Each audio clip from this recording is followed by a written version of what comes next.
Good morning, comic book fans. Welcome back to Ka-Pow Comics Best of 2023, and today we are looking at Tom King's The Penguin.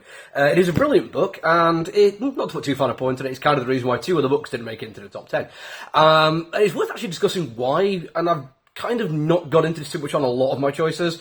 I want to do a top 10 Best of the Year list to tell you how awesome everything is, and saying this is not as awesome as this because reason kind of goes in the face of that. But in this particular case, it is worth doing, just in a little bit, and I have to absolutely stress at this point that I don't want you to think that, again, I'm not dumping on these two other books. I'm simply saying because this one did it better, it does deserve the spot. The other two, honourable mentions, absolutely worth picking up. First of those is Gotham City Year One, which is a really, really good book by a great writer. And it does some things fantastically well. It is absolutely steeped in the tropes of both film and just general crime noir. The time frame, the private detective doing the missions, Hester's fantastic layouts and artwork, all of it. It's hip deep in noir. I mean, it can't really be much more noir. That's what it is.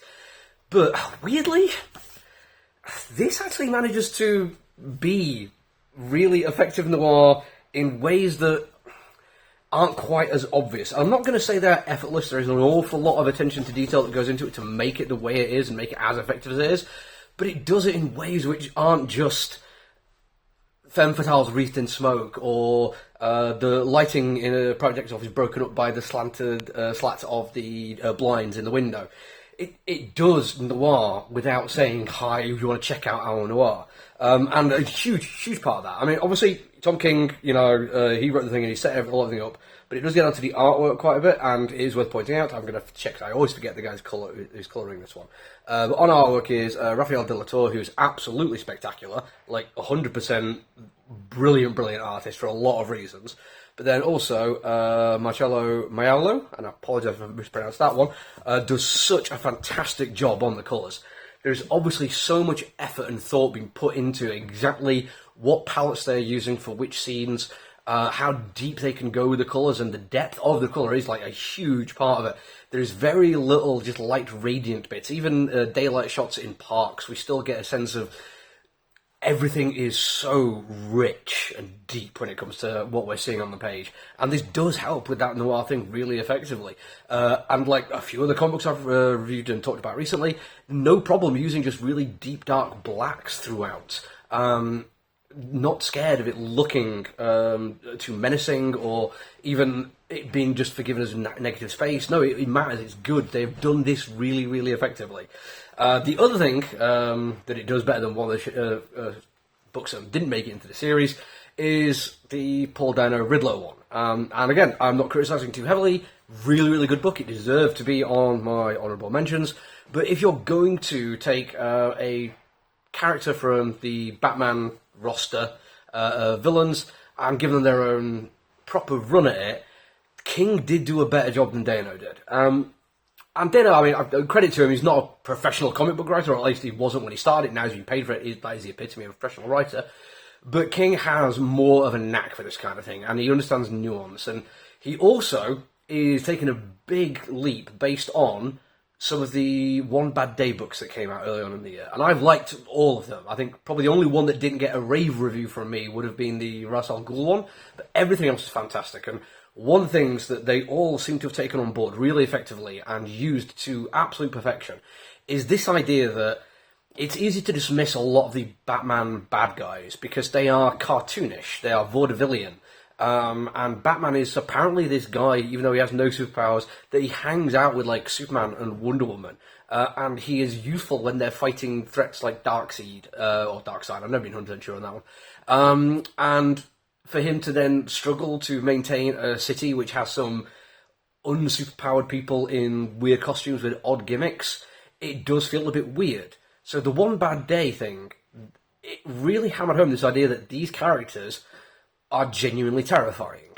They are so good at what they do that Batman, this guy who can fight against like world-ending threats, cannot keep a lid on this stuff for long. He's constantly trying to put out fires. I mean, the fact there's a lot of them, but some of the more effective things that Batman has done is way up like balance of power kind of things. Instead of trying to defeat them all, knowing that that is a genuinely hard thing for him to do, he just figures out ways to mitigate damage by letting them get away with bare minimums. Kind of flies in the face of the whole Gotham War thing that happened recently, because he should have totally been in favour of that one. Not the best bit of writing. But in this particular case, we have Penguin, who is a crime lord extraordinaire. And yes, he's also the guy with the umbrella. Whack, whack, whack, whack, whack. And the silly nose, and he's short, and he's fat, and he's had a weird love life. And Batman can very easily just beat him up if he wants to. This has happened repeatedly. What makes him terrifying is this idea that no matter what the Batman throws at him, it is all part of the game Penguin is playing. He understands that every once in a while he needs to be dealt with just to keep other people in line, and in the grand scheme of things, it will not stop him being who he is.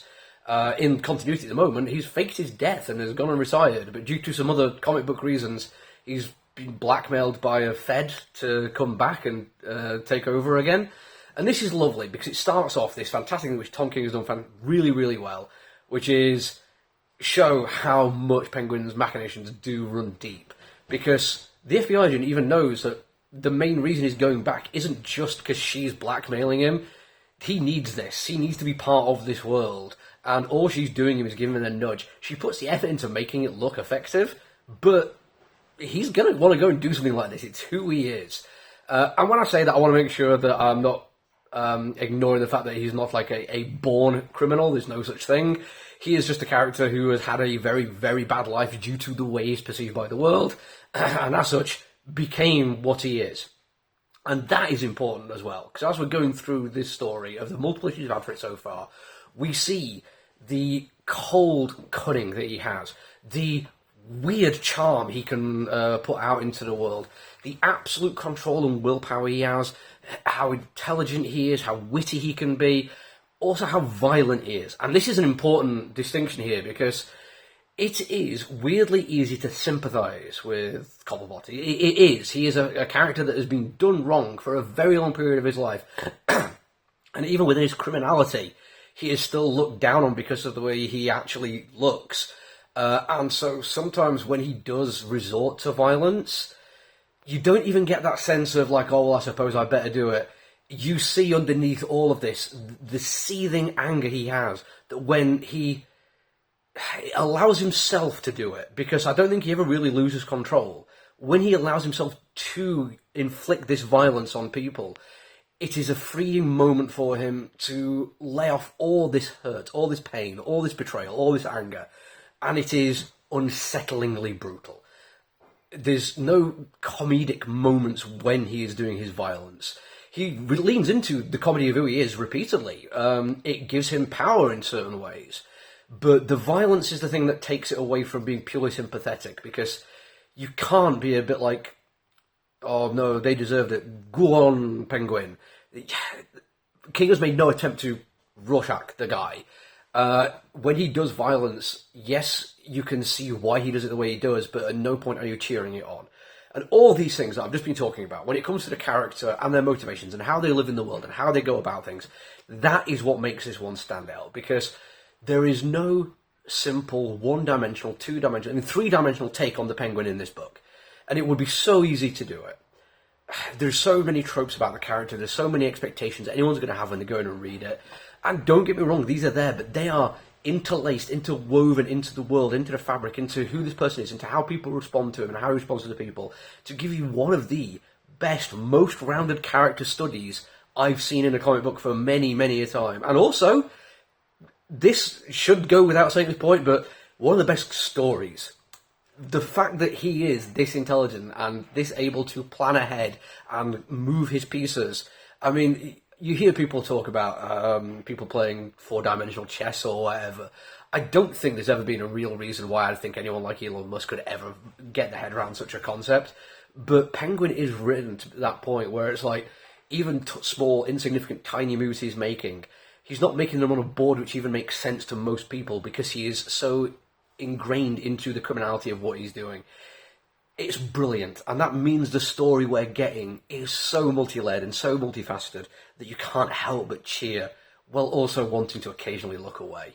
It is brilliant. And I'm very, very happy I've been able to enjoy it, and I can't wait for the conclusion. I can't wait to see how this pans out. That's it for me for now, though. I've gone quite long on this one. There's still the top 3 to come, so keep an eye out for those. And if you enjoy what we're doing, tell people about it. Until you see me again, though, look after each other, everyone. Stay safe. Bye.